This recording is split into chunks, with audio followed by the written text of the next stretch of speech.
Welcome back to the program. I'm joined now by Alex Rosenbaum and Greg Brzezowski to discuss the latest happenings in the NFL. Guys, it's only week 3, but there have already been a number of quarterback controversies. Greg, what's the best quarterback switch that's happened so far? Well, there's been a lot, like you mentioned, Christian, but the number one that stands out has got to be Mike Vick coming in for Kevin Kolb in Philadelphia.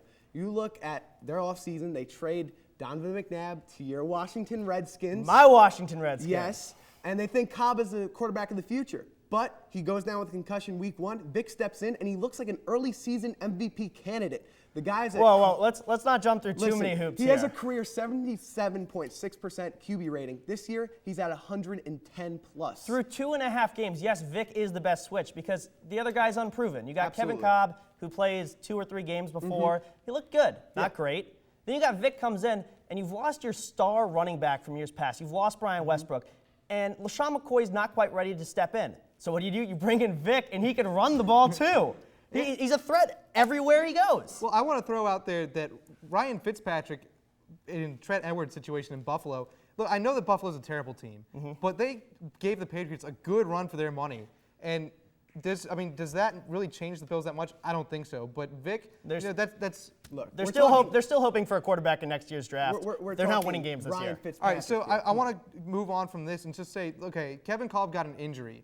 Is it fair for a guy to lose his job due to injury? Because with the Eagles, that's really the big thing. Yeah, it is fair because he didn't lose the job because he got injured. That's not the reason. He lost the job because Vick is playing better than Kolb was, and that's how football works. If someone plays better than what you've ever done, then you deserve to start, and Michael Vick played better than Kolb has ever played. Look, that may be the way it works, but it's not fair. And you know the saying, life isn't fair, neither is the NFL. These injuries happen. We've seen it before. Drew Bledsoe, Tom Brady comes in, he's out the door. Trent Green, Kurt Warner comes in for him after he breaks his leg. We've seen it happen in football time and time again. It's not fair to these players, but you can't fault the coaches for putting in the better player that helps their team win. It is fair because the NFL is about winning. And that's exactly what it's about. Winning controls everything. So if you want to win games, you put in Vick. Yes. Tom Brady came in. Look what they did. I mean, come on. It's all about winning. It's fair to lose your job if there's someone better out there. So let's talk about another guys that are proven winners. Adrian Peterson, Chris Johnson. In a fight between the two of them, who you got? I got to go with my man, Chris Johnson. The guy is a stud. He's the most athletic and dynamic player in the NFL. He ran for 2,000 plus yards last year, only the 6th player to do it in NFL history, something that Peterson has never done yet, and also broke Marshall Faulk's single-season total yardage record.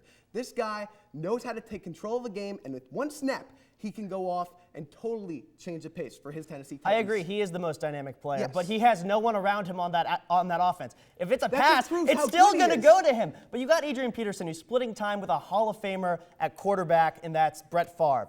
AP scores touchdowns. He has had over 10 touchdowns in all 3 years of his career. Chris Johnson had 1 year with over 10 touchdowns. AP is the big guy. Yes, Chris Johnson's going to run it for 80 yards every few plays. AP is going to get 6 yards every play and then break a few. I'd much rather the guy who can get me yards on every single down and not just hope for a big touchdown every 2 quarters, 3 quarters? It's not like Chris Johnson can't run for small amounts of yards. I mean, yeah, his numbers were and they were heightened because of They're inflated because he runs for 80, 90 yards. But he still rushed for 5+ yards a carry last year. And you look at his career numbers with Peterson, 20+ yards. Greg, I got to stop you right there Okay. because right now Johnson has not looked that good through 3 weeks. I mean, he's only. Look, he's a 3-year pro. Give the guy some time. AP's a 4-year pro. Hey, he's still got 1 year on him, okay? So we're talking about the 2 best runners in the National Football League. How about the two of the top 3 defenses, run defenses, Chicago and Pittsburgh?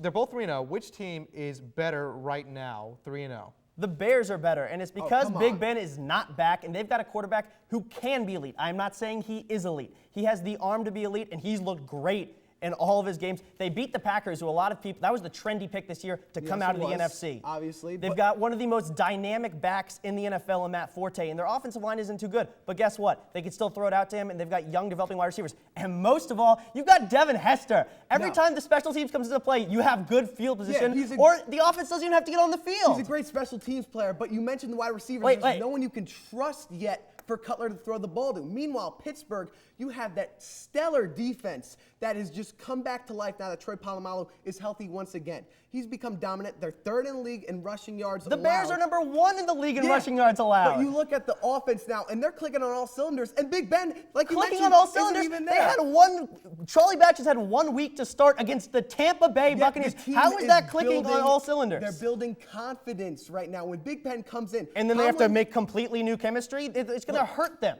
Tomlin's got their team's head on straight. If they're able to pull off a win against the Ravens this week, the confidence level is going to soar. Who knows what this team can do? All right, so we've got the 3-0 teams. How about the 0-3 teams? Because there are several of them, and there are several players and coaches that are on the hot seat. Alex, who's your guy that's going to be out? Well, I don't know if he'll be out, but the guy on the hot seat right now is Mike Singletary. The 49ers were supposed to be the team to beat in the NFC West. They fired their offensive coordinator. He has no one left to hide behind. Frank Gore, one of the best running backs in the NFL, has done nothing this season. They need to figure out a way to win. They've got some of the best defensive players, led by Patrick Willis. If they don't start performing, Singletary will get the hook pretty fast. But the easy out is that they're in such a terrible division in the NFC West. That team catches fire. Singletary's all good. You look at a team like the New York Giants and Coach Tom Coughlin, who is preaching Who won a throughout Super his Bowl? entire career. All is forgotten very quickly in New York, you forget, Alex. Everything can change in a snap, like coaching changes. Tom Coughlin's the longest tenured coach of any New York area team. There's 9 of them. The second longest tenured coach is Joe Girardi in the New York Yankees. Only has 3 years under his belt. Coughlin could be out the door because he is coaching a team that is unmotivated and making stupid mistakes.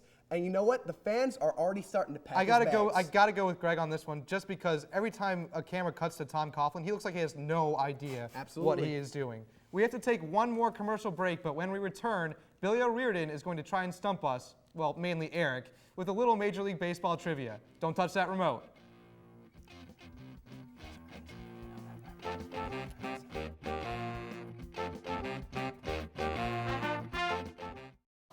Oh my gosh.